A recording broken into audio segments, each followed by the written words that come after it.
কবিগুরু রবীন্দ্রনাথ ঠাকুরের লেখা শেষ কবিতা 1941-এর 30শে জুলাই, অপারেশনের দিন। রানীচন্দ লিখেছেন, গুরুদেবকে আজ তেমন প্রফুল্ল দেখাচ্ছে না যেন। গুরুদেব অনেকক্ষণ হলো চুপ করে আছেন, কি যেন ভাবছেন। বুঝলাম কিছু কথা মনে এসেছে। কাগজ কলম নিয়ে পাশে বসলাম। আমাকে কাছে বসতে দেখে ইশারা করলেন, লেখো। গুরুদেব ধীরে ধীরে বলে যেতে লাগলেন, তোমার সৃষ্টির পথ রেখেছ আকীর্ণ করে, বিচিত্র ছলনা জালে হে ছলনাময়ী। মিথ্যা বিশ্বাসের ফাঁদ পেতেছ নিপুণ হাতে সরল জীবনে।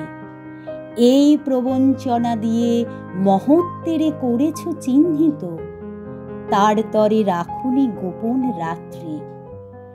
তোমার জ্যোতিষ্কতারে যে পথ দেখায়, সে যে তার অন্তরের পথ। সে যে চির স্বচ্ছ, সহজ বিশ্বাসে সে যে করে তারে চির সমুজ্জ্বল। বাহিরে কুটিল হোক, অন্তরে সে ঋজু, এই নিয়ে তাহার গৌরব। লোকে তারে বলে বিড়ম্বিত, সত্যেরে সে পায় আপন আলোকে ধৌত অন্তরে অন্তরে।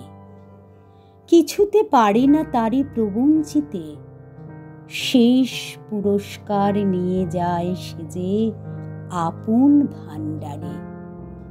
কবিতাটি বলতে বলতে ক্লান্ত হয়ে পড়লেন গুরুদেব।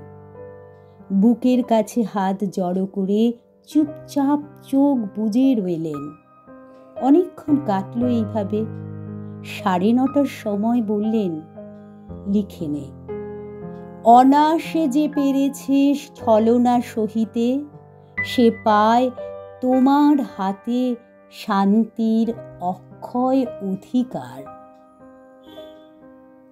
আজ 22শে শ্রাবণ, কবিগুরুর মহাপ্রয়াণ দিবসে তাঁকে জানাই আমার বিনম্র শ্রদ্ধা ও প্রণাম।